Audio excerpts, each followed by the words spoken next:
ઉત્સવ કેળવણી ટ્રસ્ટ સંચાલિત શ્રી સરસ્વતી વિદ્યા મંદિર મહેમદાવાદથી હું ડૉક્ટર નીરવ શાહ. આપણે ધોરણ 10ના વર્ષ 19-20ના વિજ્ઞાન વિષયના પ્રકરણ 12 વિદ્યુતનો અભ્યાસ કરીએ છીએ. વિદ્યુતના પ્રકરણમાં આપણે 12.4 સુધીના ટોપિકનો અભ્યાસ કર્યો. 12.4માં આપણે અવરોધના જુદા જુદા પ્રકાર સુવાહક, મંદવાહક અને અવાહક અને અવરોધની વ્યાખ્યા એ આપણે જોઈ. હવે 12.5 સુવાહકનો અવરોધ જેની પર આધાર રાખે છે તે પરિબળો. અવરોધ કરનારા પરિબળો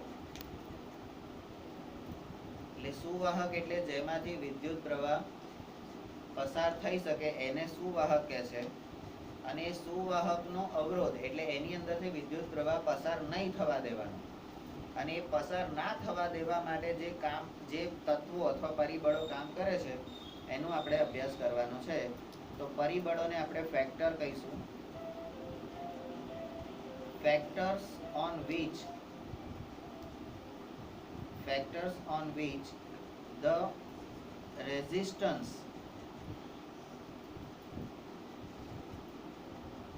આ રેઝિસ્ટન્સ એટલે અવરોધ of a conductor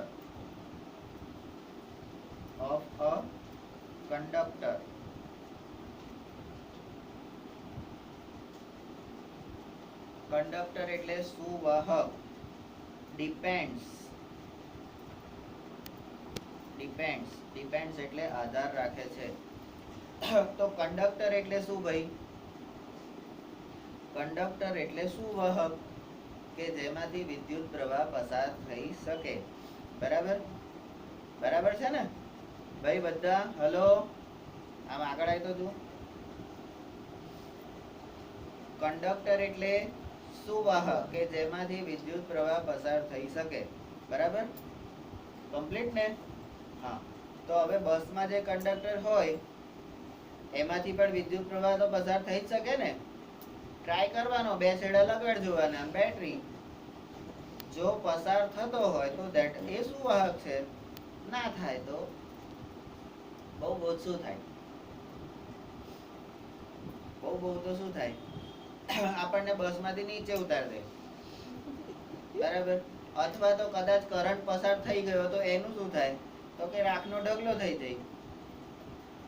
બરાબર? બળી જાય ને? પણ એવું કઈ થાય નહીં, કારણ કે આપણે કઈ મોટા 440 વોલ્ટ ઉપર થોડી લગાડવાના. આપણે તો પેલો નાનો સૂકો કોષ હોય આપણો પાવર, હા, તો એ પાવર ને આપણે લગાડવાના છે. તો બિચારાને શું થાય? ચટકો ભરે. શું થાય? તો એ કંડક્ટર ની વાત કરીએ છીએ. અહીંયા કંડક્ટર એટલે સુવાહક. બરાબર? કે જેમાં એકમાંથી બીજા, કંડક્ટર એટલે એકમાંથી બીજામાં વહન કરવાનો માર્ગ. પ્રવૃત્તિ 12.3 નંબર 1 સાધનો. એક કોષ, એક એમીટર, L લંબાઈનો એક નિક્રોમનો તાર. બરાબર? જેને આપણે અહીંયા આગળ 1 તરીકે દર્શાવ્યો છે. આ 1. બરાબર? અને એક કળ એટલે આપણી સ્વિચ. બરાબર?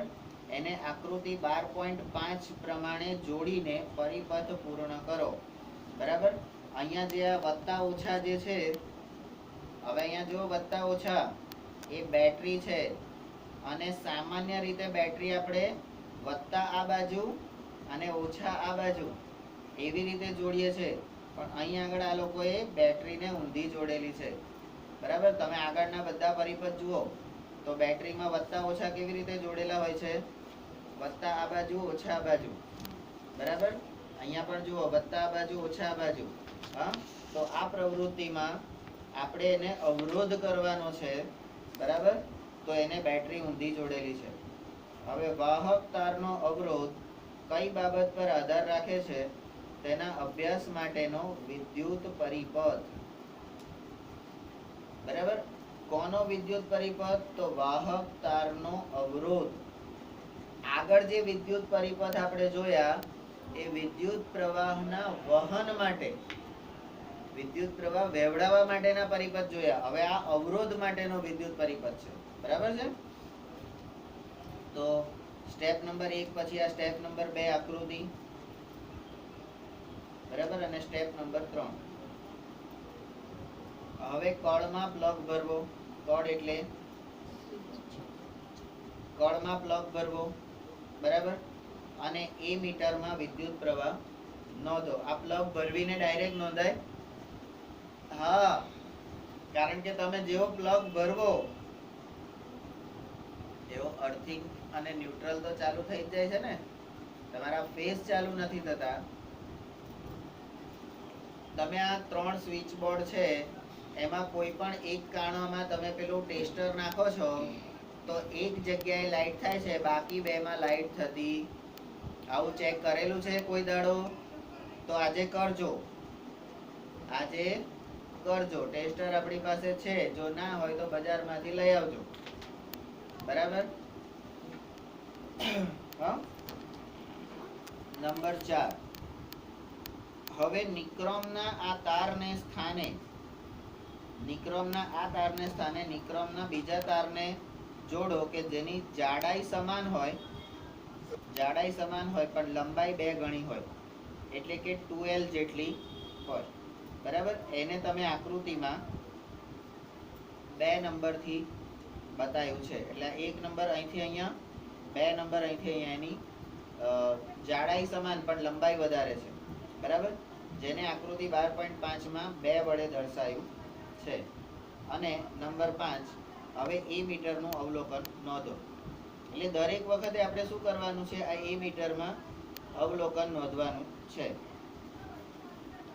હવે તેને સ્થાને L લંબાઈનો પણ જાડો, લંબાઈ સેમ. અહીંયા આગળ હવે ત્રીજી પ્રક્રિયામાં શું કરવાનું છે? લંબાઈ સેમ. બરાબર? પહેલા આ 1 નંબર, બરાબર, પછી આ 2 નંબર, પછી આ 3 નંબર, એટલે 3 પ્રવૃત્તિમાં 3 ભાગ. લંબાઈ સેમ રાખવાની અને તારને જાડો કરી દેવાનો. તો જાડો નિક્રોમનો તાર એ આકૃતિ 3 માં દર્શાવેલ છે, એને જોડો. બરાબર? અને આ જાડા તારના આડછેદનું ક્ષેત્રફળ વધુ હોય છે. તો ફરીથી એ મીટરમાંથી પસાર થતો વિદ્યુત પ્રવાહ નોંધો. બરાબર? એટલે અહીંયા તમને પરિબળો ધ્યાનમાં આવશે. 1, હજી વિદ્યુત પ્રવાહ પસાર કર્યો નથી. 2, જે તાર હતો એની લંબાઈ વધારી છે. 3, એની જાડાઈ એટલે કે ક્ષેત્રફળ વધારે છે. બરાબર છે? હવે 7 નંબરનો પોઈન્ટ, તો એ પણ નવી વસ્તુ આવી. હવે કે છે નિક્રોમના તારની જગ્યાએ, નિક્રોમના તારની જગ્યાએ તમે તાંબાનો તાર, એટલે હવે આકૃતિમાં 4 નંબર છે એ તાંબાનો તાર પરિપથમાં જોડો. એટલે હવે તાર જ બદલાઈ ગયો. બરાબર? અને ધારો કે આ તારની લંબાઈ, આ તારની એટલે આ તાર એટલે કયો? તાંબાનો તાર. એની લંબાઈ અને આડછેદનું ક્ષેત્રફળ એ પ્રથમ નિક્રોમના તાર 1 વડે, એટલે આ પહેલા નંબરમાં જે દર્શાવ્યું હતું એટલું જ છે. એટલે આ L લંબાઈનો તાર લેવાનો અને એની જાડાઈ પણ એટલી જ રાખવાની. પણ આ નિક્રોમનો હતો, એની જગ્યાએ તમારે, તો અહીંયા આ જે તાર છે એ નિક્રોમ છે અને આ છે તાંબાનો તાર. બરાબર? તો એ રીતે તમે જુઓ. અને ત્યાર પછી તમારે શું કરવાનું છે? તો તમારે તો એ જ કરવાનું છે, વિદ્યુત પ્રવાહનું અવલોકન નોંધો. પણ શેમાં? આ વિદ્યુત પ્રવાહનું અવલોકન શેમાં દેખાશે? એ મીટરમાં. કારણ કે વિદ્યુત પ્રવાહ માપવા માટેનું સાધન કયું છે? તો શેમાં દેખાશે? એ મીટરમાં દેખાશે. તો એ મીટરમાં, જો પેલો બેઠો બેઠો ઊંઘે છે. નંબર 8. હવે દરેક કિસ્સામાં વિદ્યુત પ્રવાહનો તફાવત ધ્યાનમાં જુઓ. આપણે આ 4 કિસ્સા થયા. આ 4 કિસ્સામાં તમને વિદ્યુત પ્રવાહનો તફાવત જે મળે છે એ તમે ધ્યાનથી જુઓ. શું વિદ્યુત પ્રવાહ વાહકની લંબાઈ પર આધાર રાખે છે. એટલે એક પરિબળ આપણને મળી ગયું. વિદ્યુત પ્રવાહ વાહકની લંબાઈ પર આધાર રાખે છે. એક પરિબળ મળી ગયું ને, બરાબર. નંબર 10, શું વિદ્યુત પ્રવાહ વાહકના આડછેદ એટલે કે ક્ષેત્રફળ પર આધાર રાખે છે? બરાબર. આ બે ઉપર આધાર રાખે છે, એટલે આપણને આ બે પરિબળો મળ્યા, પરિબળ 1 અને પરિબળ 2. ખ્યાલ આવ્યો? હવે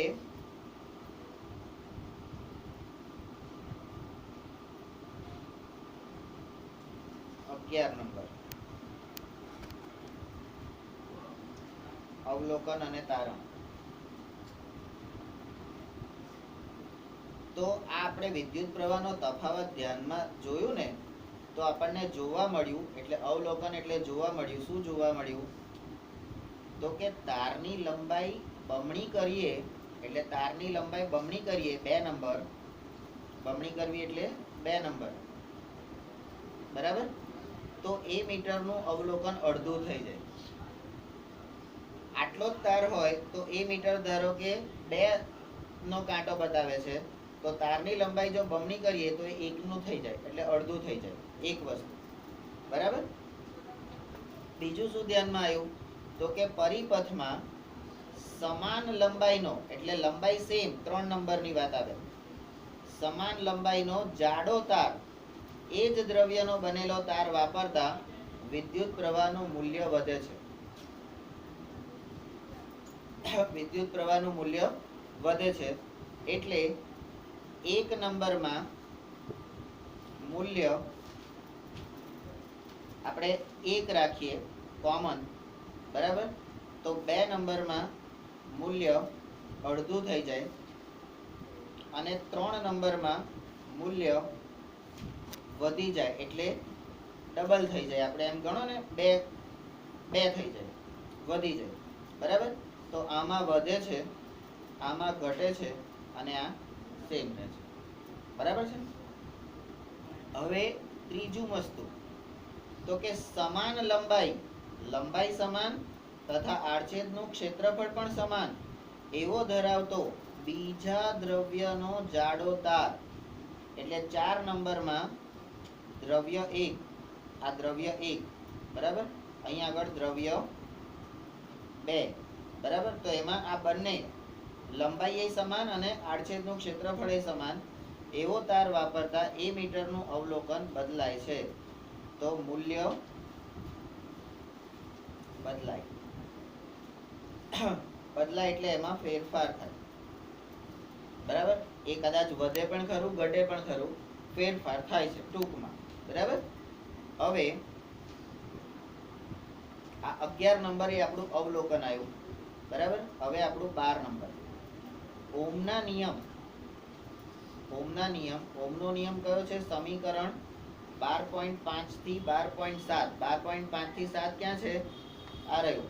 V બરાબર IR, R બરાબર V/I અને I બરાબર V/R. તો આ 3 સમીકરણ પ્રમાણે, એટલે ત્રણેય ઓમના નિયમ પરથી, ઓમનો નિયમ લાગુ પાડતા આપણને માલુમ પડે છે, શું માલુમ પડે છે? કે વાહક તારનો અવરોધ I એ તેની લંબાઈ, એટલે 1 એટલે તેની લંબાઈ, 2 તેની લંબાઈ, અવરોધના 2 મુદ્દા આયા ને, વાહકની લંબાઈ અને આડછેદ. તો વાહક તારનો અવરોધ તેની લંબાઈ અને તેના આડછેદના ક્ષેત્રફળ, અને ત્રીજું દ્રવ્યની જાત. ત્રીજો કયો આવ્યો? દ્રવ્યની જાત. તો પરિબળ કયા 3 આયા? પરિબળ તો લંબાઈ 2, આડછેદનું ક્ષેત્રફળ, અને 3 દ્રવ્યની જાત. એની પર આધાર રાખે છે, બરાબર છે. નંબર 13. હવે ચોકસાઈ પૂર્વકનું માપન દર્શાવે છે. ચોકસાઈ પૂર્વક જો માપ તમે કર્યું હોય ને, તો એ દર્શાવે છે કે એક સમાન વાહકનો અવરોધ તેની લંબાઈ લંબાઈ L ના સમપ્રમાણમાં તેની લંબાઈના સમપ્રમાણમાં અને આડછેદના ક્ષેત્રફળ A ના વ્યસ્ત પ્રમાણમાં હોય છે, એટલે R એટલે અવરોધ, R એટલે અવરોધ એ લંબાઈ L ના સમપ્રમાણમાં. એટલે આને આપણે કેવી રીતે માપીશું? R સમપ્રમાણમાં L, અવરોધ લંબાઈના સમપ્રમાણમાં, બરાબર. અને આડછેદના ક્ષેત્રફળના વ્યસ્ત પ્રમાણમાં, એટલે અવરોધ R બરાબર 1/A. એ કોણ છે? તો કે ક્ષેત્રફળ, બરાબર. તો R એ ક્ષેત્રફળના વ્યસ્ત પ્રમાણ.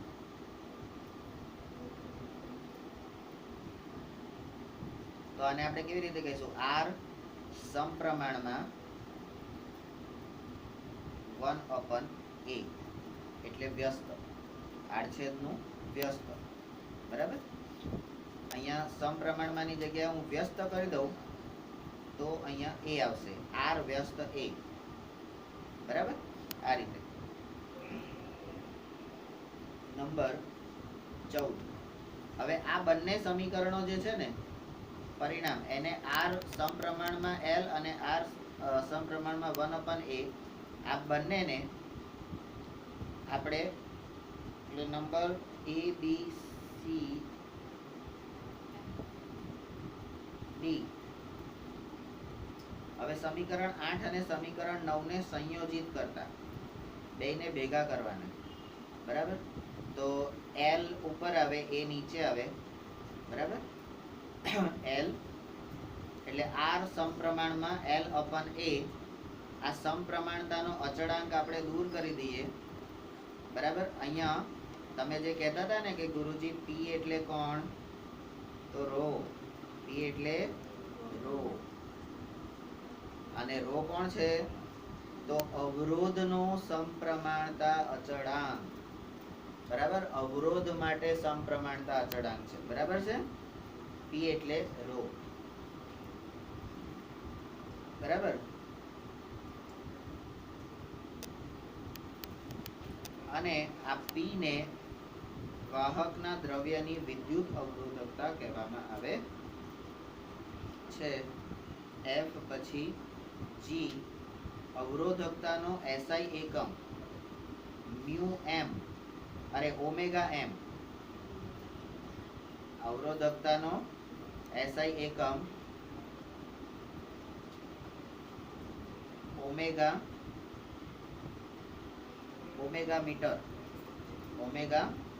મીટર, ઓમેગા ઇન્ટુ મીટર છે. G પછી H તે દ્રવ્યનો લાક્ષણિક ગુણધર્મ છે, દ્રવ્યનો લાક્ષણિક ગુણધર્મ છે. H પછી I. હવે ઉદાહરણ ધાતુઓ અને મિશ્ર ધાતુ. આ શું આવ્યું? ઉદાહરણ ધાતુઓ અને મિશ્ર ધાતુની અવરોધકતા ખૂબ ઓછી હોય છે અને તેનો વિસ્તાર 10⁻⁸. હવે વિસ્તાર આવ્યો, વિસ્તાર એટલે મીટર. કેમ મીટર આવ્યું ખબર પડી ગઈ ને? તો વિસ્તાર 10⁻⁸ ઓમેગા મીટર થી 10⁻⁶ ઓમેગા મીટર છે. હવે કેમ -8 થી -6 કર્યું? -8 થી -6 એવું કેમ કર્યું? -8 થી -10 ના થાય? તો યામ ભૂમિતિ પાછી યાદ કરવાની. -10, -9, -8. તો એ રીતે આપણે કરીએ તો -8 થી -6 સુધી આમ જવાનું, એટલે વિસ્તાર આમથી આમ મપાય, બરાબર, ધન તરફ. તો એટલા માટે આ વસ્તુ કરી, બરાબર. HI. હવે J. હવે આ ધાતુ અને મિશ્ર ધાતુ, આ તે એટલે ધાતુ અને મિશ્ર ધાતુ, એની અવરોધકતા ખૂબ ઓછી છે અને વિસ્તાર આટલો છે અને તેઓ વિદ્યુતના સારા વાહકો છે. આ ધાતુઓ અને મિશ્ર ધાતુઓ એ વિદ્યુતના સારા વાહકો છે, બરાબર. હવે HIJ પછી કે. હવે અવાહકો. આ સારા વાહકો એટલે કોણ? સુવાહક. સારા વાહકો એટલે સુવાહક, બરાબર. તો આ અવરોધકતાનો અચળાંક અવરોધકતાની વાત કરીએ તો આગળ અહીંયા આગળ આપણે જે ચાર્ટ બનાવ્યો છે એમાં સુવાહક, તો સુવાહકમાં ધાતુ અને મિશ્ર ધાતુ એના ગુણધર્મો શું? તો કે અવરોધકતા ઓછી, વિસ્તાર 10⁻⁸ ઓમેગા મીટર થી 10⁻⁶. તો એ વિદ્યુતના સારા વાહકો છે. સુવાહકની નીચે લખાય. પછી અવાહકો. તો અવાહકોમાં કોણ આવે? તો કે રબર અને કાચ જેવા અવાહકોની અવરોધકતાનો વિસ્તાર 10⁻12 થી 10⁻17. પેલો માઇનસમાં છે અને અવાહકનો અવરોધ કેવો છે? પ્લસમાં 12 થી 17. 10⁻12 થી 10⁻17 ઓમેગા મીટર છે, બરાબર. અને HIJK. હવે L આ દ્રવ્યનો અવરોધ અને અવરોધકતા, અવરોધ અને અવરોધકતા બંને તાપમાનની સાથે બદલાય છે. તાપમાન વધે એ પ્રમાણે એ બંને બદલાય છે, બરાબર. તો હવે 12, 13 અને 14 કોષ્ટક 12.2. 12.2 ક્યાં છે? આ રહ્યું. 20 ડિગ્રી સેન્ટીગ્રેડ તાપમાને કેટલાક દ્રવ્યોની અવરોધકતા. એટલે અહીંયા આપણો અહીંયા નવો ટોપિક અવરોધ આપણો થઈ ગયો. અવરોધ પછી આપણી વિદ્યુત અવરોધકતા. વિદ્યુત અવરોધકતા, બરાબર. તો વિદ્યુત અવરોધકતામાં શું? તો કે વ્યાખ્યા, SI એકમ, બરાબર, ઉદાહરણ, બરાબર, અને અસર કરતા પરિબળ. અસર કરતા પરિબળ. તો આના પર તાપમાન અસર કરે છે. તો અહીંયા પણ વિદ્યુત પ્રવાહના તફાવત પર પણ તાપમાન અસર કરતું હશે ને, કારણ કે અવરોધ અને અવરોધકતા બંને પર તાપમાન તો અસર કરે છે. તો અહીંયા પણ આપણે ચોથો મુદ્દો લખી શકીએ, બરાબર. હવે એટલે આ ફકરામાં આપણે આના વિશે ભણ્યા, બરાબર, અને એના મૂલ્યો, સુવાહક અને અવાહક માટેના એના મૂલ્યો અને વિસ્તાર, બરાબર. તો કોષ્ટક 12.2 માં આપણને જોવા મળે છે, શું જોવા મળે છે? તો કે મિશ્ર ધાતુની અવરોધકતા તેમની મૂળ ધાતુઓ કરતાં વધારે હોય છે. તો આ અવરોધકતાના જ ગુણધર્મો છે આ બધા, બરાબર છે. નંબર બી.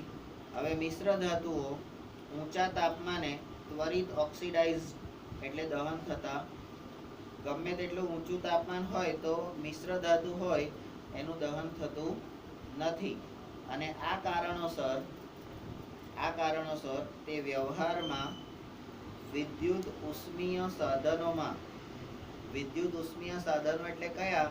કે જેમાંથી, જે સાધનોમાંથી કન્ટિન્યુઅસ વિદ્યુત પ્રવાહ પસાર કરવામાં આવે, અને વિદ્યુત પ્રવાહ જ્યારે પસાર થાય ત્યારે અંદર ઉર્જા ઉત્પન્ન થાય છે. એ આપણને ખબર છે, ગરમી ઉત્પન્ન થાય છે, બરાબર. આ તમે પ્લગ નાખી રાખો છો, અને પછી તમે એ પ્લગ કાઢીને આગળની પેલી એ છે એને તમે હાથ લગાડો તમે ગરમ લાગશે. આના કારણે તમે મોબાઈલને અડશો તો પણ એ ગરમ લાગશે. એટલે એમાં ઉર્જા ઉત્પન્ન થાય છે. તો વિદ્યુત ઉષ્મીય સાધનોમાં આ મિશ્ર ધાતુ વપરાય છે. એટલે એ બધી ધાતુ છે ને મિશ્ર ધાતુની બનેલી હોય છે. હવે એના ઉદાહરણ કયા કયા છે? વિદ્યુત ઉષ્મીય સાધનો એ કયા કયા છે? તો કે ઉદાહરણ તરીકે ઇલેક્ટ્રિકની ઇસ્ત્રી,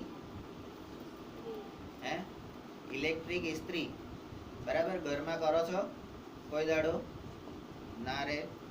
એ બધું તમે કરીએ, પૈસા આપી દેવાના, ધોબી કરે. કારણ કે આપણે કરોડપતિ ને, બરાબર. મહિનાના તમારા ખાલી તમારો ગણવેશ મહિનામાં રોજ તમે ઇસ્ત્રી કરી નાખો અને 30 દિવસે તમારા ઘરની બચત જુઓ કે તમે કેટલી બચત કરો છો, બરાબર. અને આપણે એવા ટાઈમ તો ઘણાય બગાડતા હોય છે. એ કરી શકાય. ઇસ્ત્રી, ટોસ્ટર. આ ટોસ્ટર એ બધા જ ઘરમાં ના હોય, બહુ હારા ઘરવાળા હોય ને એમના ઘેર હોય, કારણ કે આ બધી વસ્તુ, દરેક વસ્તુ ઇલેક્ટ્રિક ખાય, એટલે ઇલેક્ટ્રિક વસ્તુ તમે ખાઓ, ચાલુ કરો એટલે પાવર તમારો બળે. હવે પાવર બળે એટલે બિલ વધારે આવે, તો બિલ વધારે આવે તો અમુક વસ્તુ અમુક ઘરમાં ના જ હોય. આ ટોસ્ટર એટલે તમારી બ્રેડ હોય ને, બ્રેડ બટર વાળી બ્રેડ, એને ટોસ્ટરમાં મૂકી અને એને શેકી કાઢવાની, બરાબર, એટલે બ્રેડનો ટોસ્ટ થઈ જાય. હવે કોઈ પણ વસ્તુને બાળો તો એ ટોસ્ટ જ થઈ જાય ને, બરાબર, એવું કરવાનું. તો એની અંદર આ ઉષ્મીય સાધનોમાં મિશ્ર ધાતુ વપરાય છે, બરાબર. અને એક બીજું ઉદાહરણ એનું છે વિદ્યુત બલ્બ. આપણો જે વિદ્યુત બલ્બ એટલે ગોળો, એના ફિલામેન્ટ માટે, એના ફિલામેન્ટ જે હોય છે, એટલે જે પેલા બે તાર હોય છે ને વી આકારના તાર, એ એકમાત્ર ટંગસ્ટન નામના ધાતુનો ઉપયોગ થાય છે.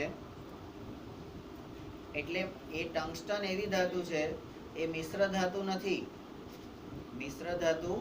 નથી, છતાં પણ એને વાપરવામાં આવે છે વિદ્યુત ઉષ્મીય સાધનોમાં. કેમ?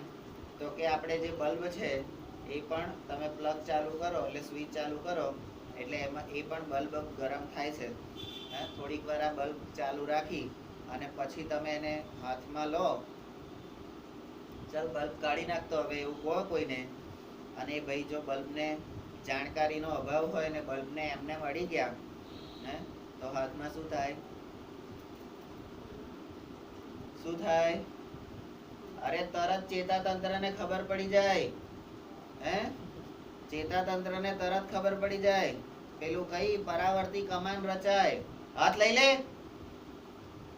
તરત આમ થઈ જાય આમ. અને એને રૂમાલથી લઈએ તો કશું ના થાય ગુરુજી, તો રૂમાલથી લઈ લેવાનું. ખિસ્સામાં રૂમાલ હોય તો નહીં, બરાબર. તો એના ફિલામેન્ટમાં ટંગસ્ટનનો ઉપયોગ થાય છે. અને જ્યારે તાંબા અને એલ્યુમિનિયમનો ઉપયોગ, મિશ્ર ધાતુમાં તાંબુ અને એલ્યુમિનિયમ, એનો ઉપયોગ એ વિદ્યુત પ્રવાહના વહન એટલે કે ટ્રાન્સમિશન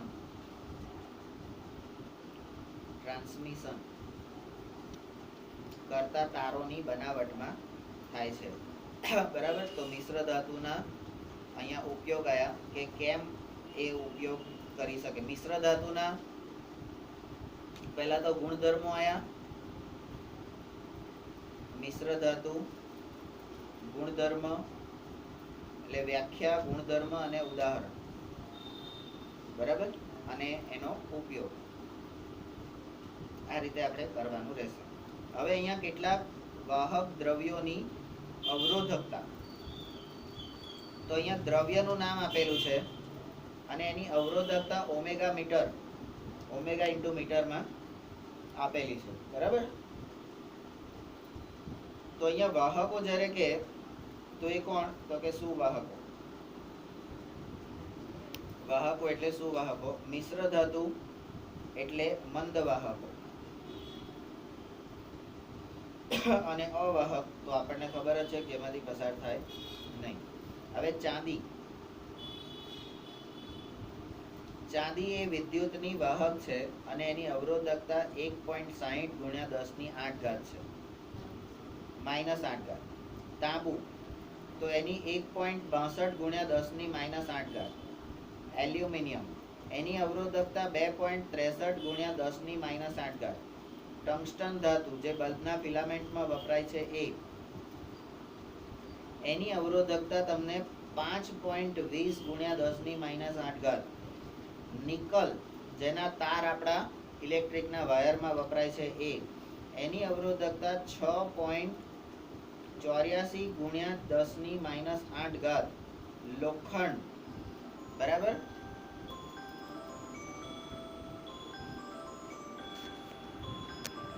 લોખંડ જેની અવરોધકતા 10 × 10⁻⁸ છે. ક્રોમિયમ ધાતુ 12.9 ગુણ્યા 10⁻⁸, પારો એટલે કે આપણે એને જેને મર્ક્યુરી, પારો એટલે મર્ક્યુરી, એની અવરોધકતા સૌથી વધારે એટલે 94 ગુણ્યા 10 ની -8 મેંગેનીઝ ધાતુ બરાબર 1.84 ઇન્ટુ 10⁻⁻6. તો અહીંયા તમે જોઈ શકો છો કે અવરોધકતાના મૂલ્યો તમને આપેલા છે ધાતુઓ પ્રમાણે અલગ અલગ. સૌથી વધારે એ પારાની છે, સૌથી વધારે પારાની છે, અને સૌથી ઓછી જે છે એ તમારી ચાંદીની છે. બરાબર, ઓછી અને વધારે. શું હા શું હા તો આ વધી જાય ને, આમ જાય એટલે. હા, હવે મિશ્ર ધાતુ, મિશ્ર ધાતુના નામ જુઓ. કોન્સ્ટન્ટન, કોન્સ્ટન્ટન બરાબર. કોન્સ્ટન્ટન ધાતુ કોની કોની બનેલી છે? તો કોપર અને નિકલ, કોપર અને નિકલની બનેલી છે. એની મિશ્ર ધાતુ કોન્સ્ટન્ટન બરાબર. એની અવરોધકતા તમે જુઓ 49 ઇન્ટુ 10⁻⁻6. મેંગેનીન, આ મેંગેનીન કોની કોની બનેલી છે? તો કે કોપર, મેંગેનીઝ, મેંગેનીઝ અને નિકલ, એ 3 ની બનેલી છે. તો 44 ગુણ્યા 10 ની -6 નિક્રોમ ધાતુ, તો નિક્રોમ, નિકલ વત્તા ક્રોમિયમ અને મેંગેનીઝ અને Fe, Fe એટલે આયન બરાબર. આ 4 ની બનેલી નિક્રોમ ધાતુ એની અવરોધકતા 100 ઇન્ટુ 10⁻⁻6 છે. અવાહકો કાચ, કાચની અંદરથી વિદ્યુત પ્રવાહ પસાર થાય ના થાય ને? તો કાચની 10⁻10 to 10⁻14 બરાબર. સખત રબર, ઢીલું પોચું નહીં હો, સખત રબર, તો એની 10⁻13 to 10⁻16. એબોનાઇટ બરાબર 10⁻15 to 10⁻17. હીરો બરાબર, પિક્ચરનો ને, તો 10⁻12 to 10⁻13. હવે સૂકો કાગળ, કાગળ ખરો પણ જો ભીના કાગળમાં તમે વિદ્યુત પ્રવાહ પસાર કરો ને તો મસ્ત થાય, અવાહક ના થાય. કાગળને ભીનો કરીને જરી કરંટ લગાડવાનો અને પછી કાગળ આમ પકડી રાખવાનો. હે બરાબર, ચેતાતંત્રને ખબર પડે કે નહીં? ના પડે ને? બધુંય ખબર પડે, પરાવર્તી કમાન રચાય તરત જ. પણ સૂકો કાગળ હોય તો ના થાય. 10⁻12 એની અવરોધકતા છે. અહીંયા આગળ જો સ્ટાર કરીને નીચે લખેલું છે, તમારે આ મૂલ્યો યાદ રાખવાના નથી, એટલે મોડે કરવાના નથી. પણ પાછું શું કે છે? તમે દાખલા ગણતી વખતે આ મૂલ્યોને ઉપયોગમાં લઈ શકશો. હવે સાલું જે વસ્તુ મારે ઉપયોગમાં લેવાની હોય, જે વસ્તુ કે જે મૂલ્યો મારે ઉપયોગમાં લેવાના હોય, મારે મોડે ના કરવા પડે. અંદર કંઈ આપેલા હોય તો તમારે ફેસિલિટી છે ભાઈ. તમે એવા સમયે તમે ભણો છો કે તમને બધી ફેસિલિટી આપેલી છે બરાબર. એટલે તમને એ મૂલ્યો જે છે ને એ આપેલું હશે. પણ આપણે કઈ દરેક વખત એવી આશા રાખીને બેસી રહેવાય ના, બેસી રહેવાય. તો અહીંયા આગળ જુઓ, ઉદાહરણ 4 તમને આપેલા છે. એકે જગ્યાએ આલેલું છે, જુઓ તો કોઈ જગ્યાએ મૂલ્ય આપેલું છે? નહીં આપેલું બરાબર. આવશે તો ખબર પડશે ને. આ યુજો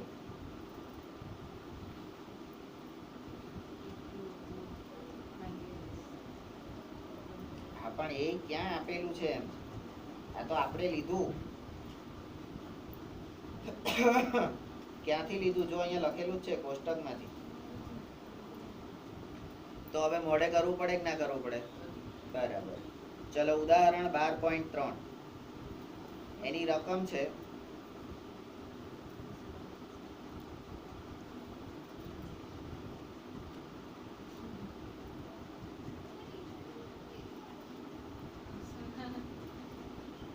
ઉદાહરણ 12.3 નો પહેલો દાખલો એ એની રકમ છે કે જો વિદ્યુત બલ્બના ફિલામેન્ટનો અવરોધ 1200 ઓમેગા હોય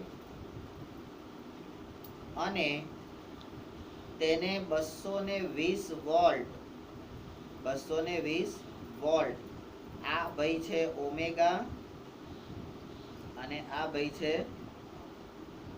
વોલ્ટ બરાબર એના પ્રાપ્તિ સ્થાન સાથે જોડવામાં આવે તો વિદ્યુત બલ્બ કેટલો વિદ્યુત પ્રવાહ ખેંચશે.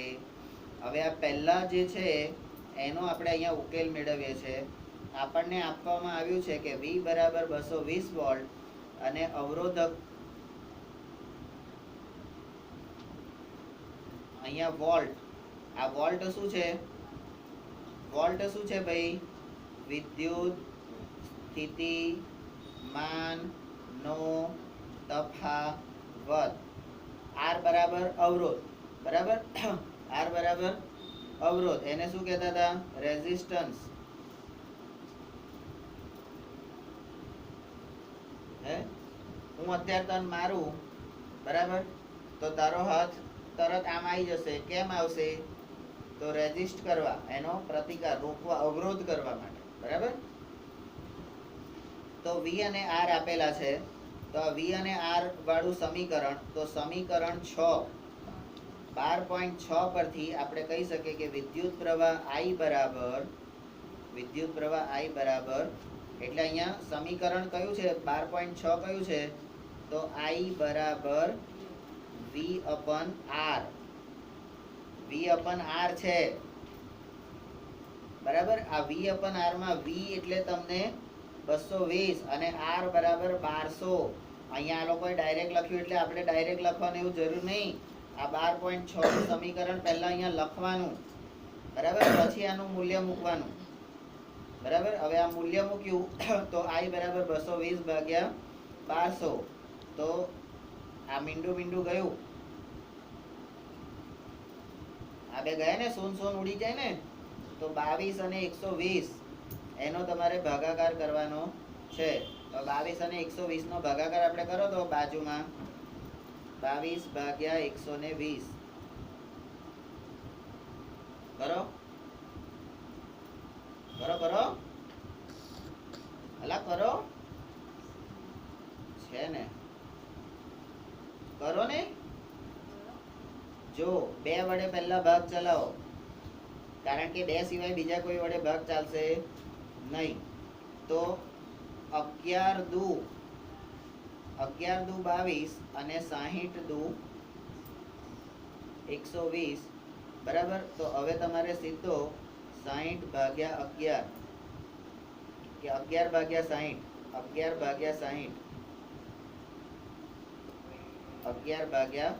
60 તમારે કરવાના છે, બરાબર. હવે 60 એકા 60 ચાલશે ભાગ? નહીં ચાલે. તો શૂન્ય મૂકી દેવાની. શૂન્ય મૂકી એટલે અહીંયા એક મીંડું ચડી જાય. હવે 60 એકા 60 તો 1 આવશે. તો 110 માંથી 60 જશે એટલે 50 જવાબ આવશે, બરાબર. ઉપરથી બીજી શૂન્ય મૂકીએ તો 6 અને 500.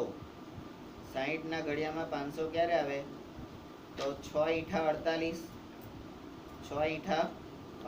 એટલે 480. તો એ 20 વધે તો 1.18. આ 1.18 એમ્પિયર વિદ્યુત પ્રવાહ છે, એટલે એમ્પિયર. પણ એ શું છે? આશરે, બરાબર. આ સાચો જવાબ નથી, કારણ કે અહીંયા 20 આવે છે. હજી મીંડું કરીને તમે 200 થાય એટલે ભાગ ચલાવી શકો. 6 તરી 18, બરાબર. એ રીતે તો 18 પછી 20 આવશે, બરાબર. એટલે 20 અને 18 એટલે પછી 3 3 3 3 3 3. આના પછી 1.18 પછી 3 3 3 3 3 એવો આવશે. અને આપણે 9મા ધોરણમાં પેલું સંખ્યા પદ્ધતિમાં ભણી ગયા હતા કે 3 3 3 3 આવતું હોય તો આપણે એને આગળ પેલી લીટી કરી દેતા હતા, ખબર ઉપર 12. તો અહીંયા આશરે મૂલ્ય છે આ. બરાબર. હવે બીજો દાખલો, વિદ્યુત હીટરની કોઇલ, ટાઈમ જોજે 40. હા, વિદ્યુત હીટરની કોઇલનો અવરોધ, વિદ્યુત હીટરની કોઇલનો અવરોધ 100 ઓમેગા છે અને તેને 220 વોલ્ટના પ્રાપ્તિ સ્થાન સાથે જોડીએ તો કેટલો વિદ્યુત પ્રવાહ ખેંચે. અહીંયા આપણને આપેલું છે V એટલે વિદ્યુત સ્થિતિમાનનો તફાવત, વિદ્યુત સ્થિતિમાનનો તફાવત, અને આપણે શું કહેતા હતા, વોલ્ટ. બરાબર. તો 220 વોલ્ટ. અહીંયા અવરોધ R બરાબર 100 ઓમેગા. તો 12.6 નું સમીકરણ I બરાબર V/R. બરાબર. એના પરથી 220, તો અહીંયા આગળ 0 0 ગયું.